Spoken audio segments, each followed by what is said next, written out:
without further ado, it's my pleasure to introduce our keynote speaker for today, Dr. Carole G. Dr. G is Associate Professor of Paleontology at the University of Bonn in Germany. So she has kindly agreed to stay up late in Europe and speak to us from there. As a paleobotanist, Dr. G is well known for her work on fossil plants from the age of dinosaurs, with a particular expertise in the Jurassic period, and in fact has done quite a bit of work studying fossil plant remains from the Morrison Formation right here in the Intermountain West. And I can't wait to see her talk about how we can use plants, fossil plants, to reconstruct the world that dinosaurs lived in. So with that, I'd turn it over to Dr. G. Thank you. Hi, everyone. Thank you, Randy, for that nice introduction. As you heard from Randy, my name is Carole G, and I'm a paleobotanist at the University of Bonn in Germany. As a paleobotanist, I work on fossil plants. And as you heard from Randy, my research specialty is actually Jurassic plants from the age of dinosaurs, especially from the state of Utah. So you can imagine how excited I am to be talking to you today in Salt Lake City. In the last few years, I've also become interested in color in plants.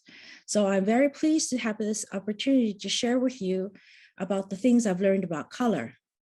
This research on color is supported by the German Science Foundation, which we call the DFG, and the research unit on fossilization at the University of Bonn. But to understand fossil color in the paleo world, we first have to understand about color in today's world. Today, we live in a vibrant natural world of color. For example, we have yellow, such as the golden yellow color, orange color of the California poppy, the state flower of California. We have yellow, such as the lemon yellow of goldfinches. There are reds, such as the fire engine red in currants, and the scarlet in the scarlet macaw. Now, green is a color we generally associate with leaves, but there are also flowers that are green, such as the green hellebore. And what color would a green iguana be if not green? Blue is also a color that you find in plants and animals, such as in the blue whale and in blueberries. Now, I know most of you are looking at the screen and you're trying to catch the eye of one or the other animal, but let me assure you that in the plant world, we have brilliant colors as well. Not only do we have oranges and yellows, blues, greens, and reds, sometimes we have two-tone colors. For example, in the golden tickweed, the petals have two colors, yellow and red. Now, these yellow colors in these petals are not formed by the same pigments as the ones you find in the golden poppy. The golden poppy color is produced by carotenoids, whereas the color in the golden tickweed come from flavonoids. Now, flavonoids are really important to the human world because a lot of our foods contain flavonoids, and the food industry also uses flavonoids as a coloring agent, such as the light yellow in butter. But we also find it in the creamy whites of nature, such as in this rose. Flavonoids are a larger class of pigments. They include these pigments called anthocyanins. Maybe you've heard of them before. They're very popular these days because they are anti-cancer agents. Here on the top right, you see a pink water lily. On the left here, you see a head of hydrangea flowers that are kind of pink purple. And the anthocyanins in hydrangea are, for example, so special that you only find them in hydrangea flowers. Here on the top right is the red-violet color of a princess flower. And of course, you also find these blue colored anthocyanins in blueberries. Now, most of you living in Utah are familiar with desert plants. And sometimes when you see desert plants, such as this agave, you see that there's some sort of shimmering color, sort of a whitish, silverish color on the surface of the leaves. Well, in the agave, this is produced by pigment underneath, but above that pigment is a layer of wax. So often when you touch the surface of desert plants and some white stuff comes off on your hands, that's just wax. And this wax serves as a type of sunscreen on desert plants so that this hot desert sun does not burn the leaf tissue.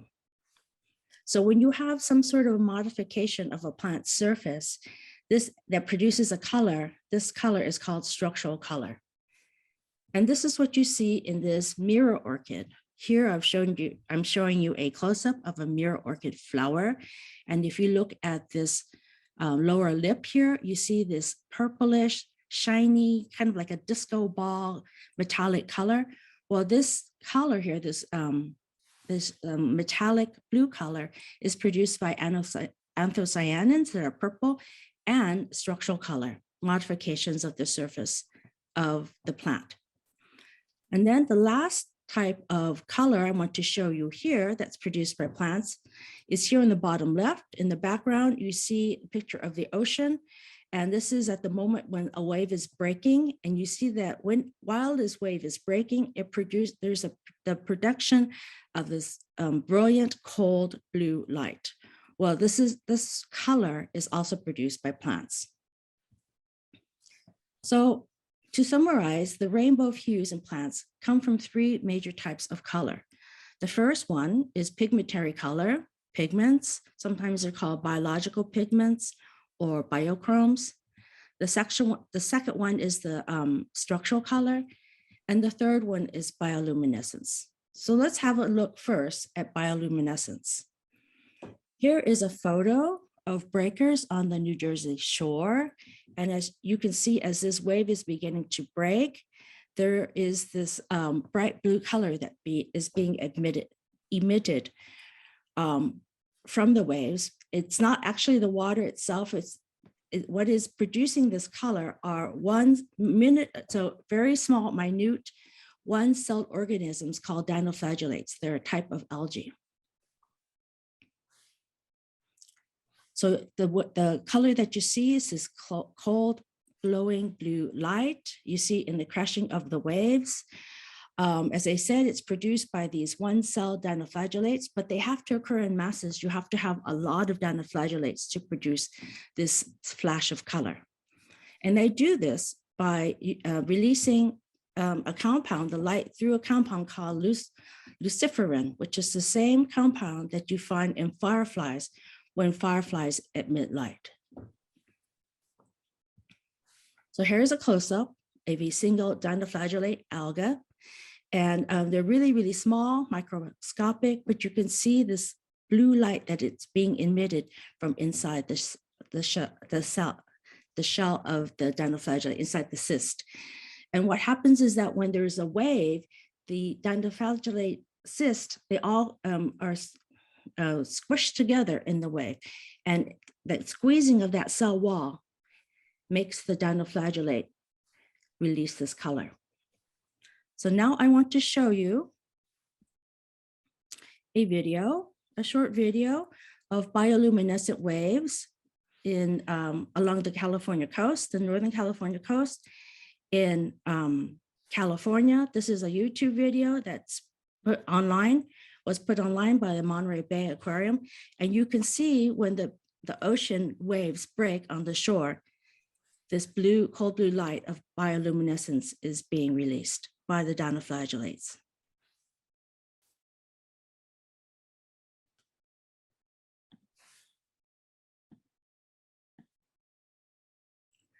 Now let's move on to the second class of major color, and that is structural color.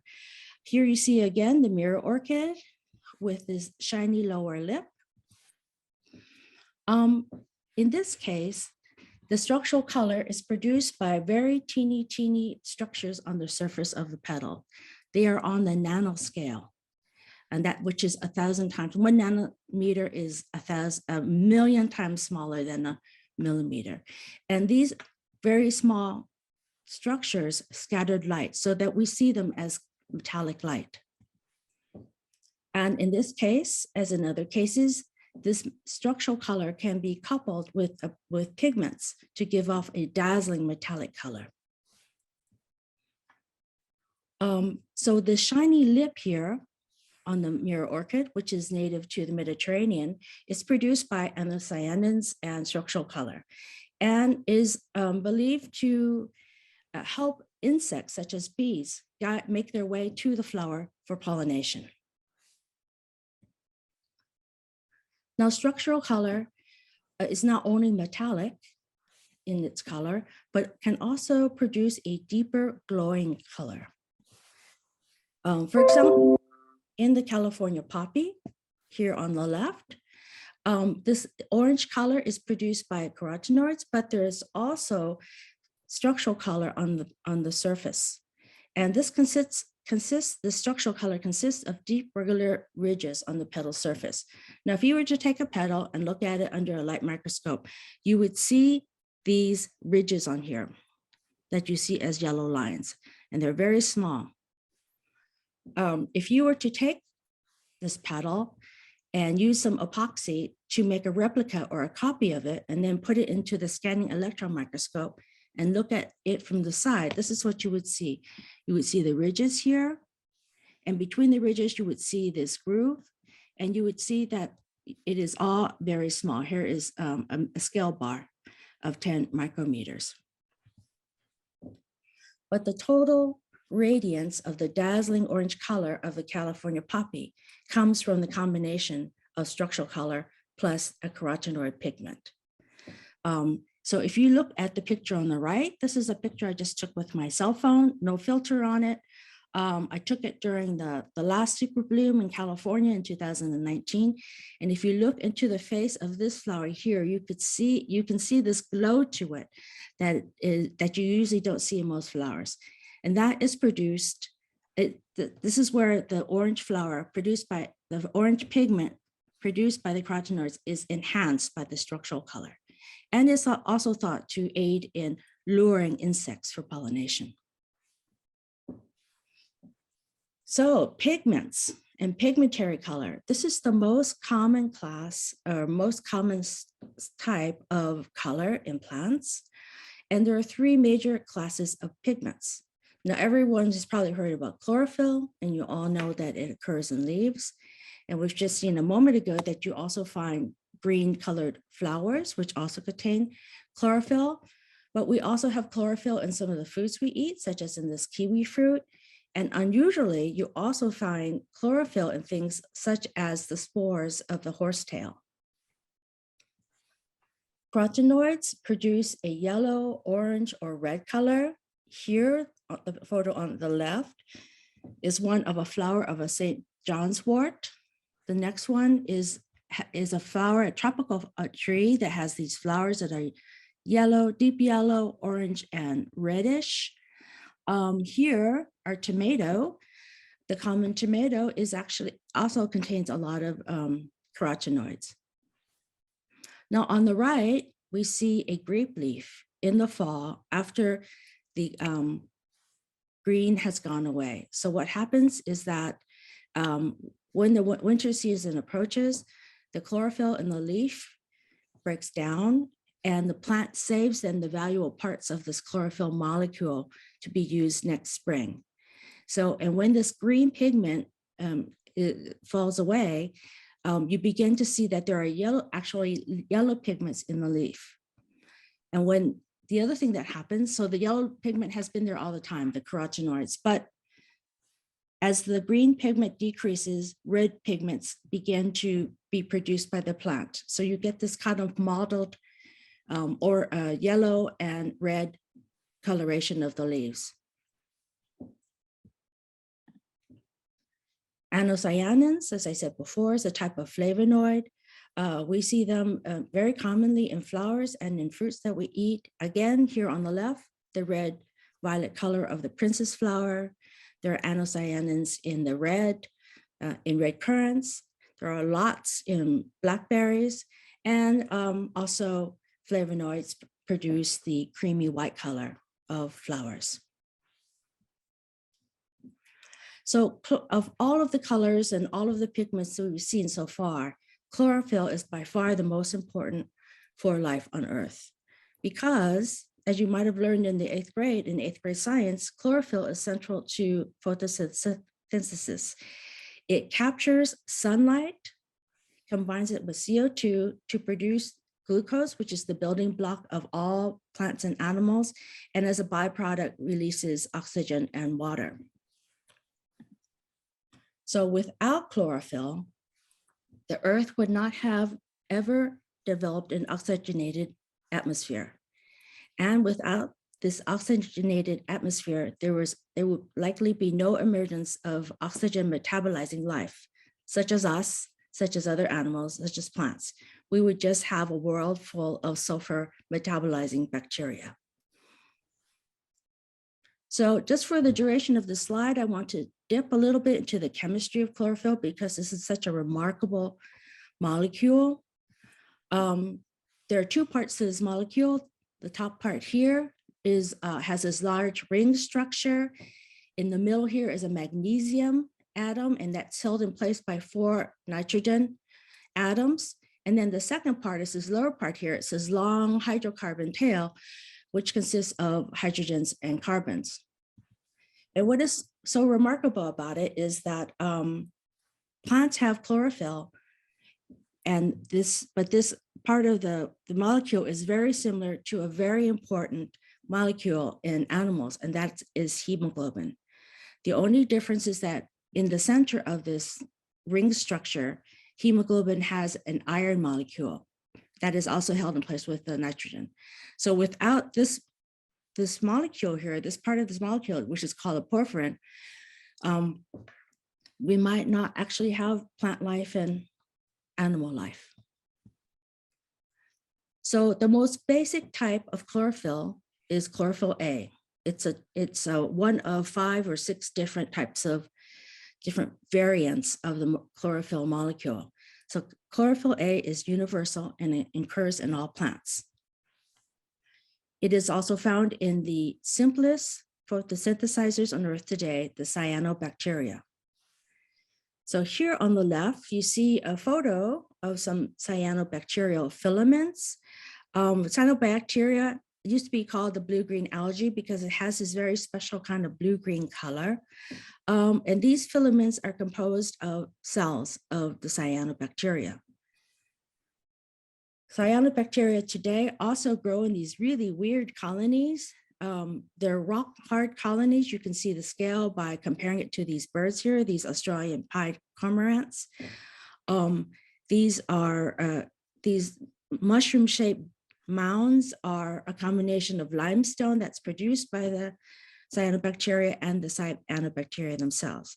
And this photo is one that I took at the famous Shark Bay in Western Australia, where one of the few places in the world that where we find stromatolites today.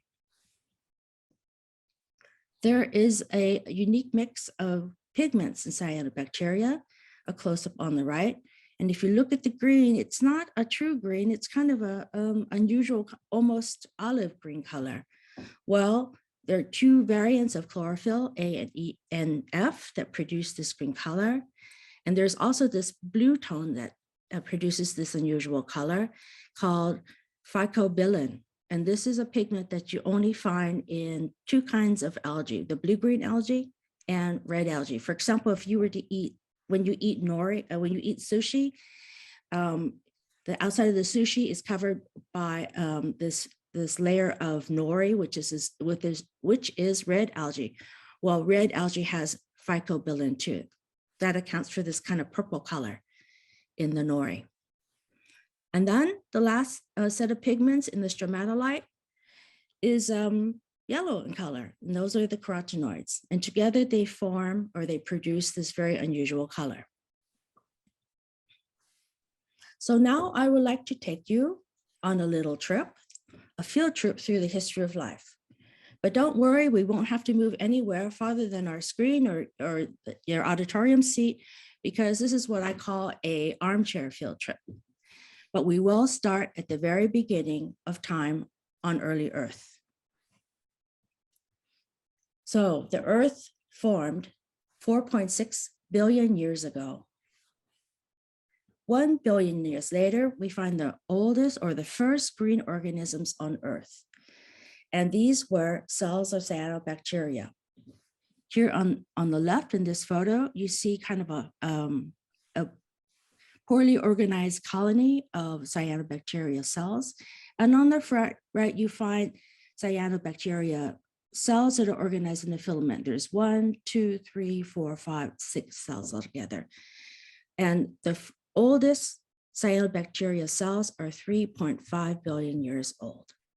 That's how long they've been on Earth. As we find today in Shark Bay, there are also stromatolites in the Precambrian. Here is a side view of stromatolites in Minnesota. These are 2 billion years old. And you see this funny mound shape, sort of mushroom shape, where it's narrower at the bottom and larger at the top. And you also see this characteristic lamination or layering in the stromatolite.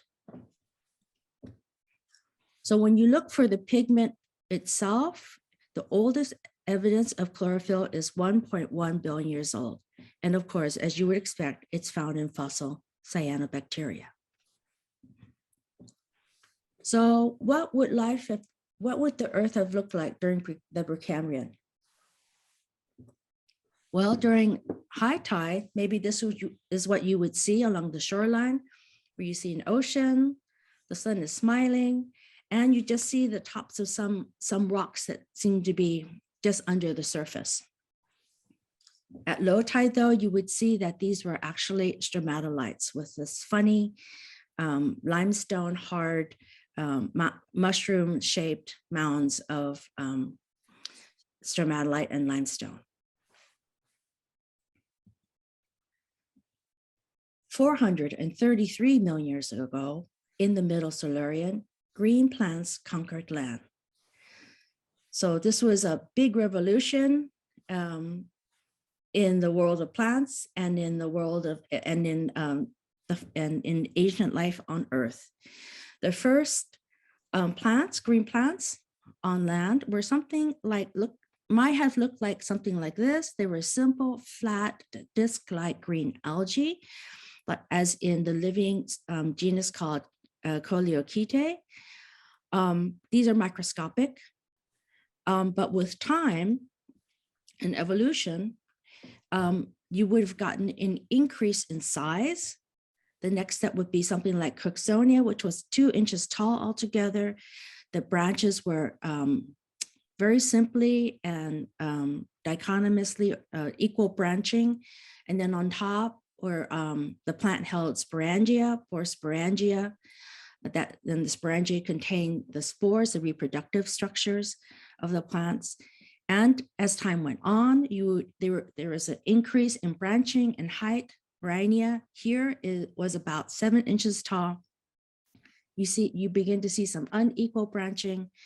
You see the sporangia on top where the spores are held, but you will notice in the case of both Cooksonia and Rhynia, there are no leaves. Instead, the stems were probably green, and that the stems were where photosynthesis happened, where the chlorophyll was located, the chloroplasts were located, and where the plant carried out photosynthesis. So in the Middle Devonian, 393 million years ago, we get the first tree-like plants. These were not true trees, but they were tree ferns. They grew up to an amazing 2 meters tall, which is about 6.5 feet. And this example, this occurrence, which comes from Germany, very close to Bonn, is one of the oldest geological forests in the world. The amazing thing is that these tree ferns, like tree ferns today, did not have any wood, yet they were able to grow to over 6 feet tall. And the reason why they grew upwards and so tall is because they competed for sunlight. not only with each other, but with other plants as well.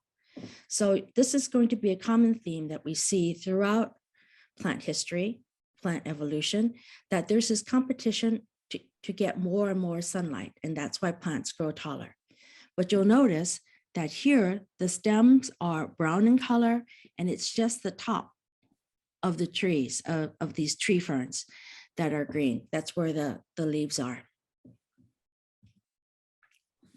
Trees with true wood first appear in the Upper Devonian.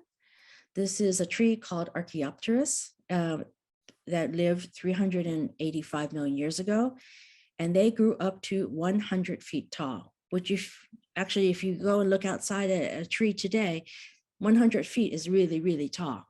They had, these trees had true bark on the outside, and they had true wood on the inside of the trunks. And of course, they had leaves with that were green, and that's where the photosynthesis happened. So the other theme that we see, in addition to growing tall, we see this differentiation of the plant tissues into different organs, roots, trunks, leaves, and then later we'll see reproductive structures and flowers. So the Carboniferous is well known for its swamp forests, and this was 359 to 299 million years ago. And here's a depiction of one of the swamp forests. We see a whole biodiversity of plants. We see some ferns in the front here. We see some horsetails on the right. Here in the back, these green, predominantly green trees are covered with leaves, are different kinds of ancient conifers. And then we see these very high trunks that have equal branches at the top, and then these narrow linear leaves on top. Well, these plants still exist on Earth today, but not in this size. These are club mosses, which we know today as teeny little moisture-loving plants in our forest. They're maybe 1 or 2 inches tall. But in the Carboniferous, they grew up to 100 meters as well. But you'll notice that the bark on the outside is brown, and the green just occurs in the leaves.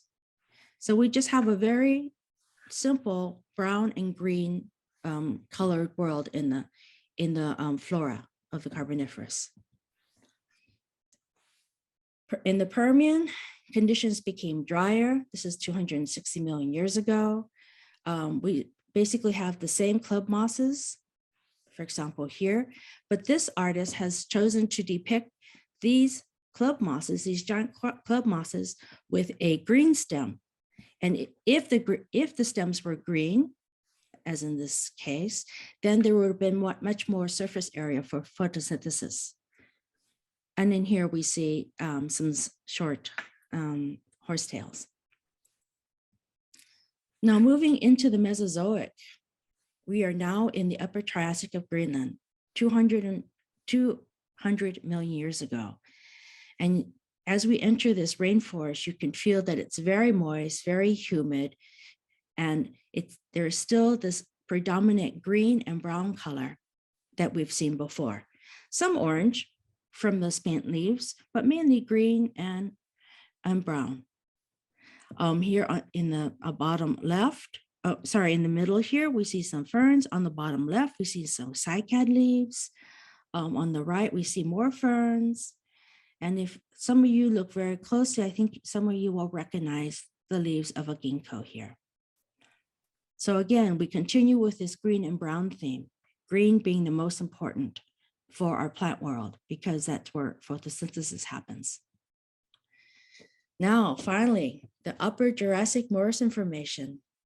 This is actually a depiction of how it may have looked in Utah 150 million years ago.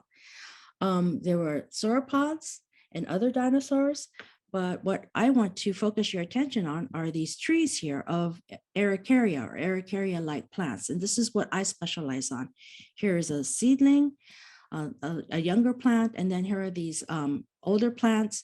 Araucarias have survived to the present day. They're very unusual though, because they do not have branches when they're adults. When the trees are mature, the branches actually point upward like a candelabra or upside down umbrella. And that's where the leaves are held. And that's where photosynthesis happens.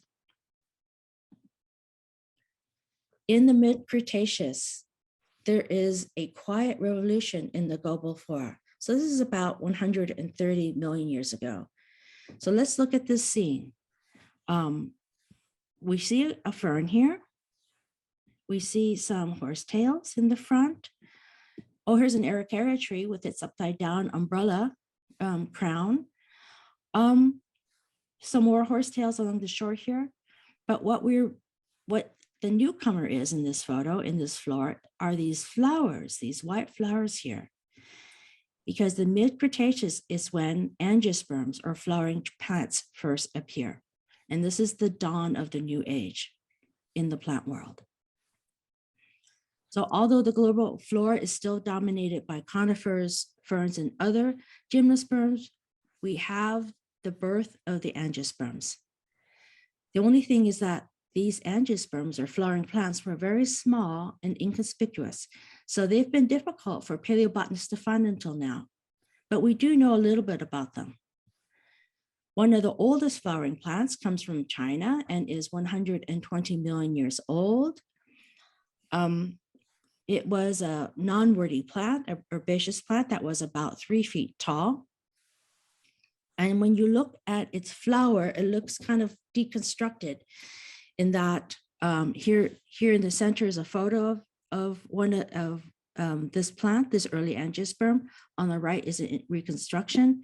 You see on the top are the organs that contain the seeds, the carpels that contain the seeds. And then you have the pollen containing organs, the stamen. So in this way, I call it a deconstructed flower that is elongated. And there are no petals and no sepals like we're used to seeing. So this plant was thought to be an aquatic plant based on the finely dissected nature of its leaves. Now we also know of other flowers from the mid-Cretaceous. This is a fossil water lily flower from Portugal, which is 113 million years old. And this is a more typical conventional flower. It's more normal looking. It's compact. It has this center with the seed-bearing organ and the pollen-bearing organs, and then 2 whorls of petals and sepals. The only thing is that these flowers were a little bit weird because they were extremely small. So let me just show you a comparison. This is a photo of a water lily that I took here in Bonn.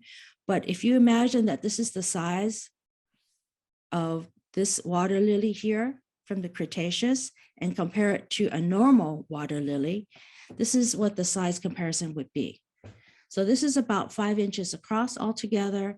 And this is just a normal water lily growing here in the lily ponds in Bonn, the Botanic Garden, and the Cretaceous flowers would have been this teeny. So by the end of the Cretaceous, about 66 million years ago, we see that we still have ferns, for example, here in the front. We still have horsetails along this shore here. There is this meadow of ferns and only ferns, not grasses, because grasses evolve much, much later. Grasslands evolve much later. So we just have a field of a meadow of ferns here. We have some conifers, but we begin to get larger angiosperms. Here's a bush here. This one hadrosaur is eating for lunch. In the background, there's a meat eater trying to get his lunch. And we have a small tree, which is also an angiosperm. So throughout the Cretaceous and into the Cenozoic, we get the increasing dominance of flowering plants. In the lower Cretaceous, we don't see any flowering plants at all. We have conifers, we have cycads and cycad-like plants, and we have these low-growing ferns. In the mid-Cretaceous, we begin to see more and more that the angiosperms are moving into the different size niches in the flora. Here, the angiosperms or the flowering plants are represented by the green plants.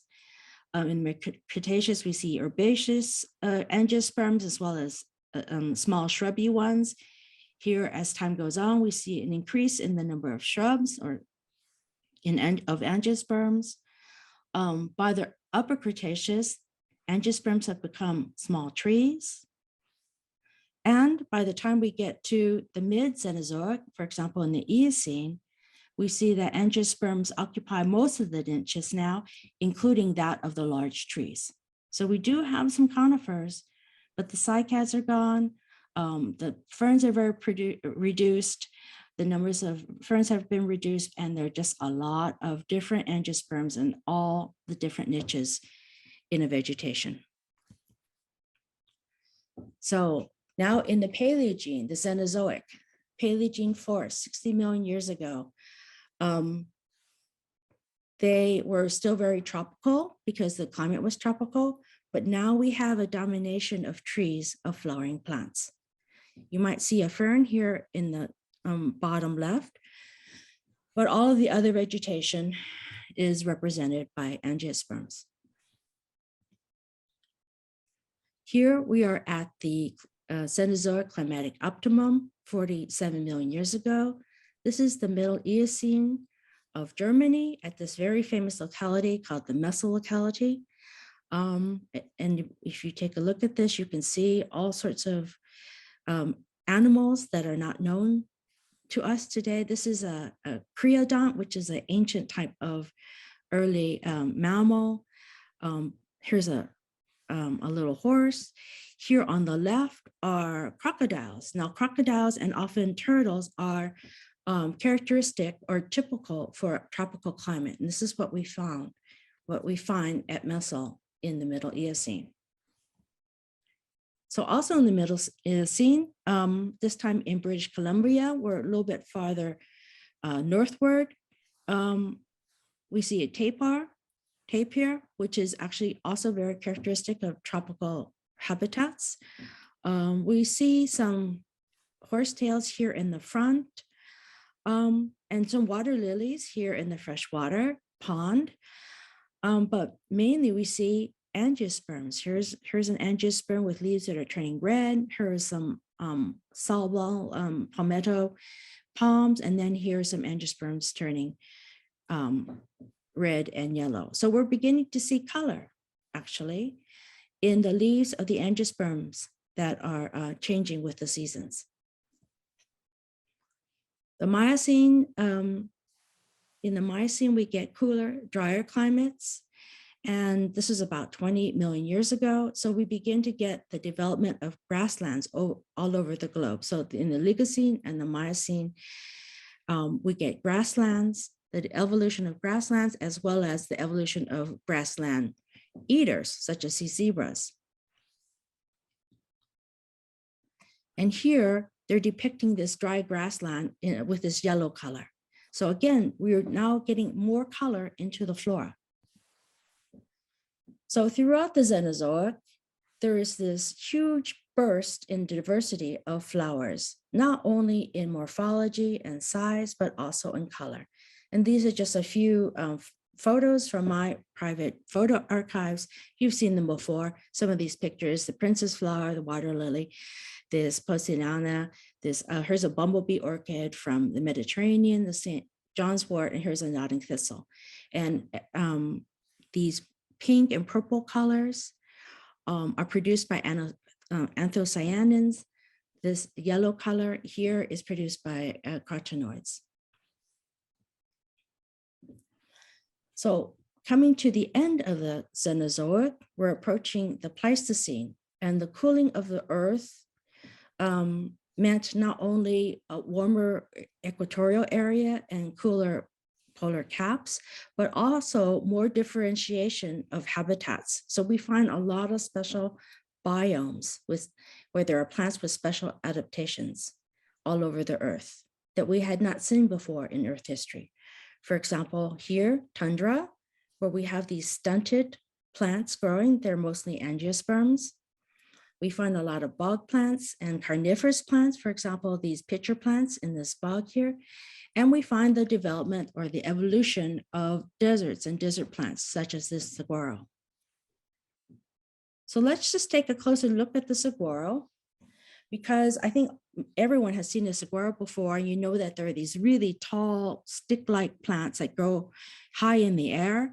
They have sort of a fleshy stem here that has ridges and grooves, and this entire stem is green, and there are no leaves. So the plant carries out photosynthesis in its green stem. But at the top of the stem, the saguaro can flower by bearing this head of white flowers. And these flowers are very scentful and contain a lot of nectar and a lot of pollen to offer to animal pollinators.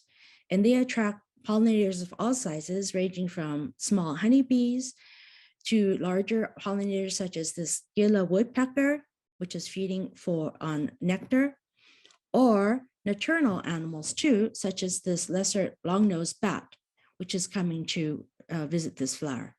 Now, large fleshy flowers like this are ideal for these large pollinators, especially if they have this very strong scent, because then the pollinators, the night pollinators, can locate them easier. The white color helps the night pollinator find it as well. And if the flower is offering nectar and pollen, well, that makes it much easier for the pollinator, for the birds and the bats and the bees to choose that flower as a food source. But not only do saguaro cactuses offer pollen and nectar, they also offer fruits to the animal world. Here on the left, a white-winged dove, and you can see here a fruit that is reddening and being produced by the saguaro flower. Here's the remnants of the flower, and here is the fruit.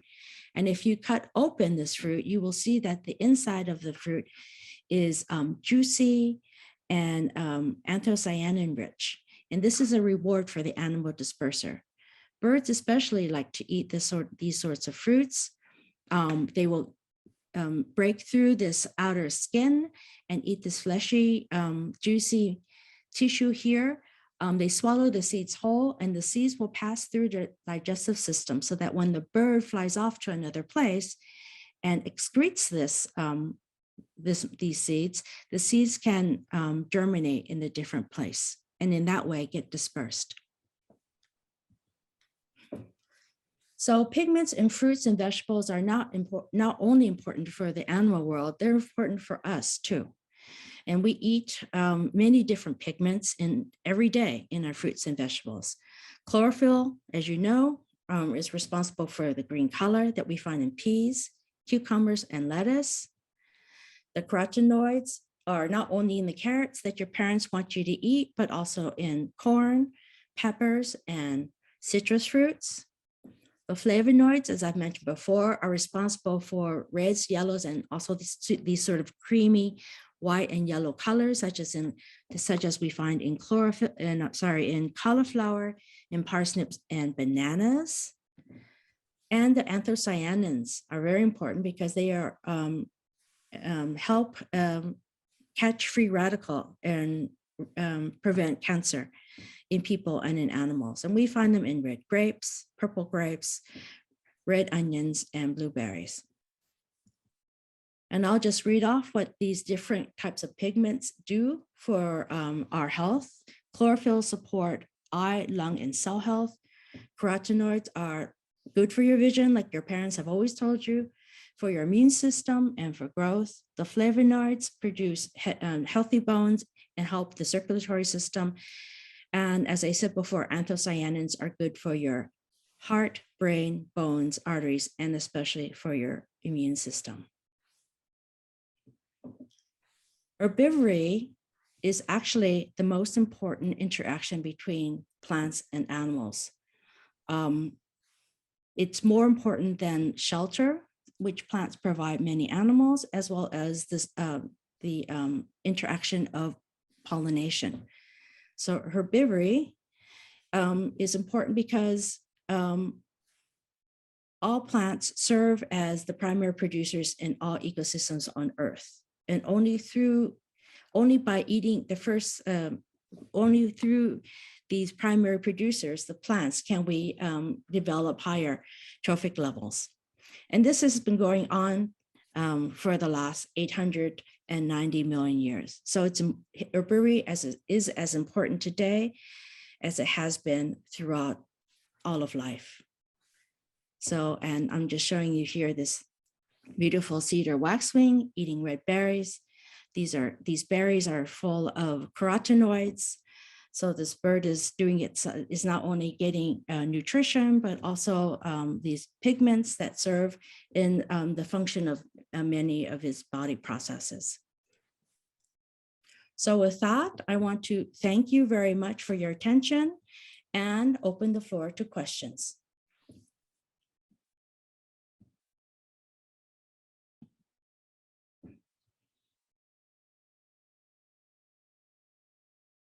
Just a reminder to raise your hand and we'll bring a microphone to you. And then if you're watching online, please feel free to put your questions in the chat and we'll make sure they get asked in the room.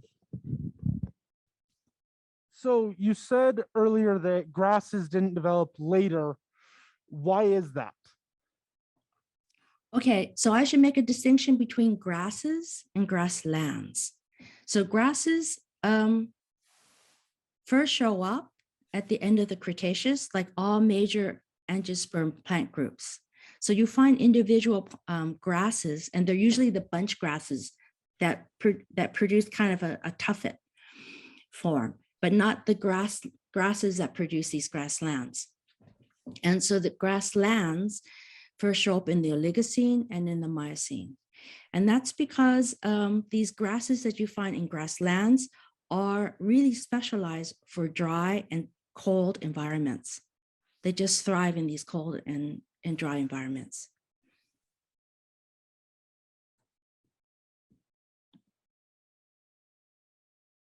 Could I mention that we actually have stromatolites here at the Great Salt Lake. And due to the Great Salt Lake's water levels lowering because of drought, they're starting to be easily visible, and they're kind of wonderful to see. Actually, I've wanted to go see them for a long, long time now. So I'd be really excited going out and having a look. Should I read the chat? There's a question in the chat from Hazel Gordon to everyone. Could you please briefly summarize the evolution and commonality of monocots like palms in different periods? Well, the monocots, in comparison to the dicots, they show up at the beginning, pretty much when the angiosperms first show up. Both monocots and dicots are there, so that's like them in the Mid-Cretaceous, and they develop in their own kind of way. The dicots do their thing, and then the monocots do, develop evolutionarily. But by the time the late Cretaceous rolls around, you get all of the major groups of angiosperms in the dicots and the monocots. So you do find palms. The first palms have shown up before the Cretaceous Paleogene boundary. We've got some questions up front here, so I'll hand it off. Do pigments or structural color help to give, let me rephrase it. Do pigments or structural color tend to attract insects one more than the other? Meaning, like, are more insects attracted to structural color versus pigments? I would say yes. Structural color is really flashy, metallic, or this deep glow, or and so in a way, if for seeing organisms like insects, or for us, if they see that color, then they're attracted to it. But there are not that many plants that have structural color, so it's used by plants in this kind of a special way. And as I said, usually structural color is coupled with pigmentary color. So that's why you get that deep orange of California poppies, or you get that disco ball blue that in the mirror orchid.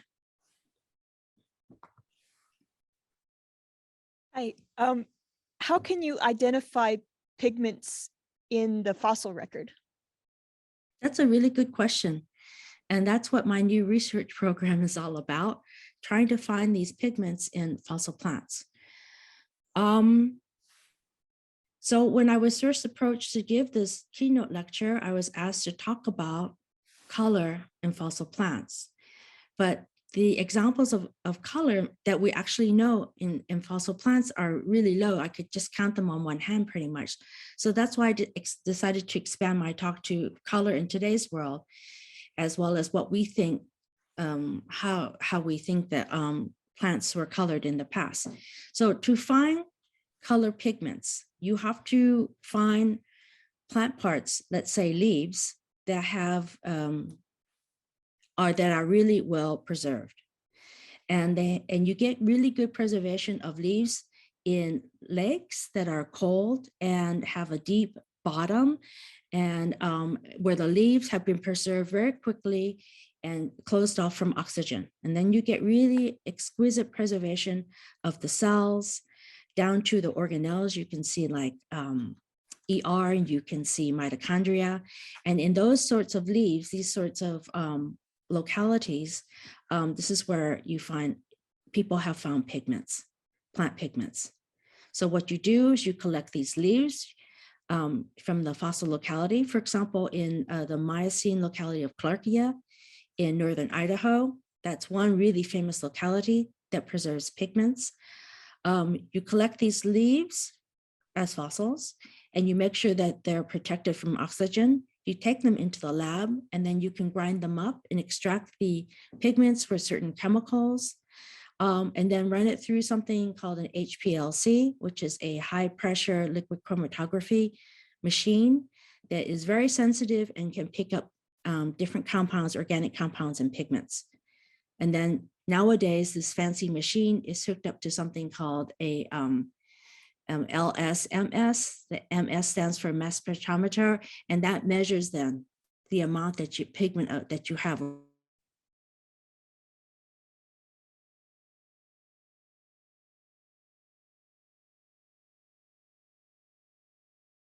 Is also to take these leaves and maybe zap them with a something called a Raman. So zap these leaves with something called a Raman spectrometer, which will also measure different different compounds on the surface of the leaf.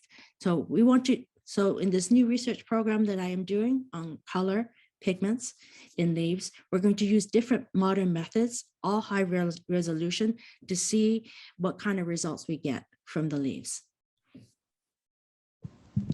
I loved your floral images, and you mentioned that the hydrangeas, the pinkish purple hydrangeas, had something that was specific to them that made them quite special. And could you tell me again what that was, and if there are other plants, other flowers like hydrangeas that are very special like that? Okay, so hydrangeas have that in this case, this really nice pink scarlet color, and this color is produced by anthocyanins. And this type of anthocyanin has a really long chemical name, and I can't come up with it right now, but I do know it is specific to hydrangea, and only hydrangea, that genus, has this kind of anthocyanin. So if you Google it, hydrangea and anthocyanin, you will come across the name of that compound. Here is another question from Tori that says, do angiosperms have any flashy, bright colored structures analogous to angiosperm flowers? Not the same as angiosperm flowers, because most gymnosperms do not depend on most insects or birds to pollinate. But there are some cycads that depend on birds to disperse their seeds. So if you look at some cycad cones, when the cone opens, there'll be bright orange colored seeds on the inside. And I presume that that bright color attracts birds who swallow that seed, hoping that it's food, and then, deposits it elsewhere and serves as an agent of dispersal.